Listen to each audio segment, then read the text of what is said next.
ये एक मौजज़ा था जो कौम समूद ने अपनी आंखों से देखा। वाक़या कुछ यूं है कि कौम आद के बाद कौम समूद ज़मीने हजर में आबाद हुई। ये लोग निहायत माहिर और अक्लमंद थे। वो पहाड़ों को तराश कर उनमें घर बनाते थे। उन्होंने मैदानों में पत्थरों के अजीम महल और इमारतें तामीर की। उनके पास बागात, चश्मे, खेतियां और बागीचे थे। जब उनका मालो दौलत बढ़ गया तो वो मगरूर और सरकिश हो गए। उन्होंने बुतों की पूजा शुरू कर दी और अल्लाह की निशानियों को झुटलाया। ऐसे में हज़रत सालेह अलैहिस्सलाम को अल्लाह ने उनकी कौम की हिदायत के लिए नबी बनाकर भेजा। इब्तदाए उम्र से ही वो अपनी सच्चाई और अमानतदारी के लिए मशहूर थे। लेकिन जब सालेह अलैहिस्सलाम ने एक अल्लाह की इबादत करने को कहा तो उन्होंने मुखालफत की। ऐ साले, तुमसे तो हमें बड़ी उम्मीदें थीं, लेकिन अब तुमने हमारे बुतों और हमारे तरीकों को बुरा कहना शुरू कर दिया है। इनकी इबादत तो हमारे बाप दादा करते आए हैं। तुम कौन होते हो रोकने वाले? हजरत सालेह 16 बरस के थे जब नबी बनाए गए, मगर 120 बरस तक कौम ईमान न लाई। अगर तुम सच्चे हो तो मेरे रब से सवाल करो, या मैं तुम्हारे बुतों से सवाल करता हूं। अगर तुम सच्चे हो तो तुम्हारे बुत मेरे सवाल का जवाब देंगे। अगर मैं सच्चा हूं तो मेरा रब तुम्हारे हर सवाल को पूरा करेगा। ऐ साले,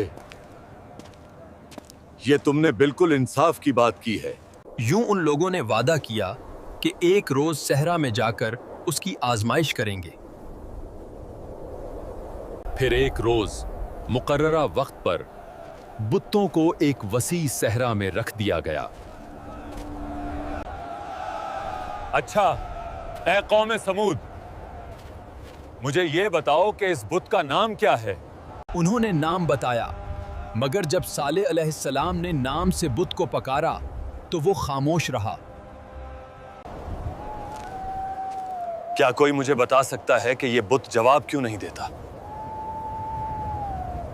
लोगों ने कहा, अगर ये बुत जवाब नहीं दे रहा तो दूसरे बुत से बात करो, वो जरूर जवाब देगा। लेकिन उस बुत ने भी जवाब न दिया। ऐ मेरी कौम, तुमने देख लिया, मैंने सब बुतों को पकारा मगर किसी ने जवाब न दिया। तुम जवाब क्यों नहीं देते? बोलो, कुछ तो कहो।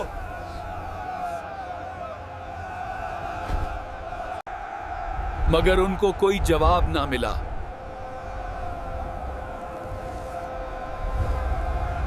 अब मेरे रब से सवाल करो, वो हर सवाल पूरा करने वाला है। अगर तुम्हारे रब ने हमारी बात मान ली तो हम तुम्हें सच्चा मान लेंगे। हम भी आपकी बात मान लेंगे और हमारे शहर वाले भी आपकी इत्ताअत करेंगे। फिर उन्होंने कहा कि हम पहाड़ के करीब जाकर सवाल करेंगे। उन्होंने 70 आदमी मुंतखब किए जो हजरत सालेह अलैहिस्सलाम के रब से सवाल करेंगे। तुम्हारे रब से सवाल यह है कि इस पहाड़ से एक सुर्ख रंग की ऊंटनी निकाले। ऐसी ऊंटनी निकालो जिसके पेट में 10 माह का बच्चा भी हो। ये काम मेरे लिए तो मुश्किल है, मगर मेरे रब के लिए कुछ भी मुश्किल नहीं। फिर अल्लाह के हुक्म से पहाड़ फट गया और उसमें से एक अजीम ऊंटनी जाहिर हुई।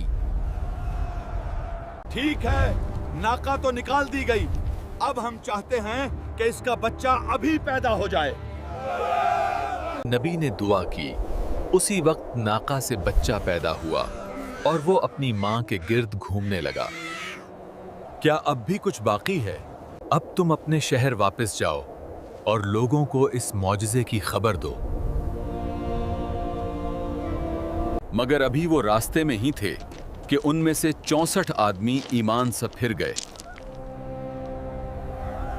شاید صالح نے جادو کیا تھا، یہ کوئی معجزہ نہیں تھا۔ مگر 6 لوگ ثابت قدم رہے اور کہتے تھے جو کچھ ہم نے دیکھا وہ حق تھا۔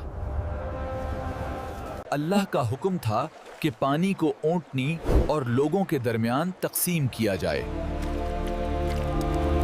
ایک دن اونٹنی پانی پیے اور دوسرے دن لوگ۔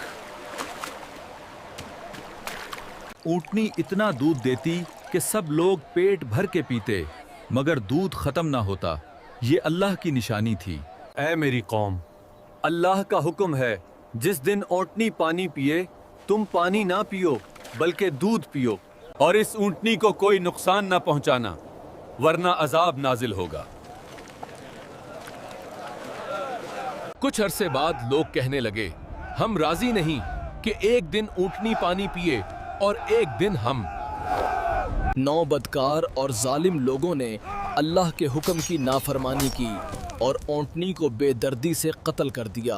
اونٹنی زمین پر گر پڑی اور اس کا بچہ گھبرا کر پہاڑ کی طرف بھاگ گیا۔ اونٹنی کا بچہ پہاڑ پر چڑھا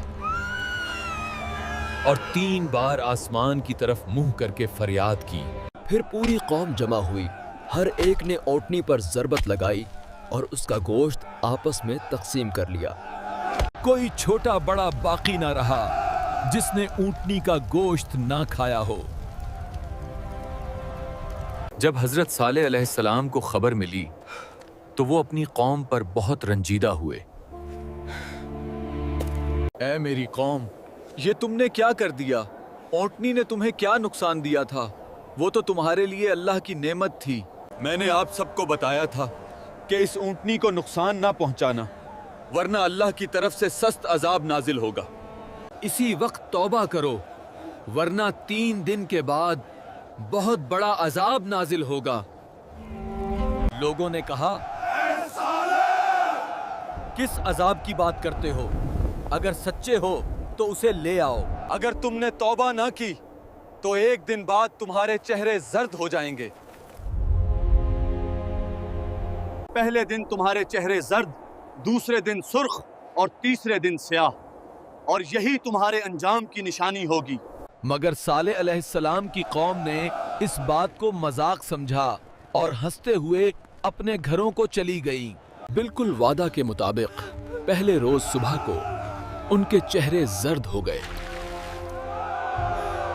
جب انہوں نے اپنے چہرے زرد دیکھے تو ایک دوسرے سے سرگوشی کرنے لگے کہ کیا صالح کی بات ٹھیک تو نہیں ہونے جا رہی۔ ہم کبھی بھی صالح کی بات نہیں مانیں گے، چاہے وہ صحیح بھی کیوں نہ ہو۔ پھر جب دوسرا دن آیا ان کے چہرے سرخ ہو گئے، بالکل ویسے ہی جیسا نبی نے فرمایا تھا۔